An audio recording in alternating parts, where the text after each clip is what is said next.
તાપી જિલ્લામાં ફરી એકવાર ગેરકાયદેસર રેતી ખનનનો મુદ્દો ચર્ચામાં આવ્યો છે. જૂના કુકરમુંડાના કંડોલ વિસ્તારમાં તાપી નદીના પટમાં ખુલ્લેઆમ રેતી ખનન ચાલી રહ્યું હોવાનો આક્ષેપ ઉઠ્યા છે. નાવડી, પોકલેન સહિતના આધુનિક સાધનોનો ઉપયોગ કરી કોઈપણ પ્રકારની મંજૂરી વગર રેતી ખનન કરવામાં આવી રહ્યું હોવાથી સ્થાનિકોમાં રોષ જોવા મળી રહ્યો છે. તાપીના જૂના કુકરમુંડા તાલુકાના કંડોલ વિસ્તારમાં તાપી નદીમાંથી ગેરકાયદેસર રીતે રેતી ખનન કરવામાં આવી રહ્યું છે.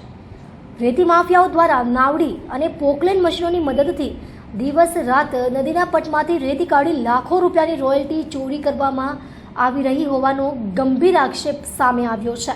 સ્થાનિકોના જણાવ્યા મુજબ કોઈપણ પ્રકારની કાનૂની પરવાનગી વગર ખુલ્લેઆમ પ્રવૃત્તિ ચાલી રહી છે, છતાં પણ સ્થાનિક તંત્ર અને ભૂસ્તર વિભાગ દ્વારા કોઈ અસરકારક કાર્યવાહી કરવામાં આવી રહી નથી, જેના કારણે અનેક સવાલો ઊભા થયા છે કે આખરે કોના આશીર્વાદથી આ ગેરકાયદેસર ખનન ધમધમી રહ્યું છે. ગેરકાયદેસર રેતી ખનનના કારણે સરકારની આવકમાં મોટું નુકસાન થઈ રહ્યું છે. સાથે જ નદીના પર્યાવરણને પણ નુકસાન પહોંચવાની ભીતિ વ્યક્ત કરવામાં આવી રહી છે. સ્થાનિકોમાં માંગ ઉઠી છે કે જવાબદાર તંત્ર તાત્કાલિક કાર્યવાહી કરીને રેતી માફિયાઓ સામે કડક પગલાં ભરે.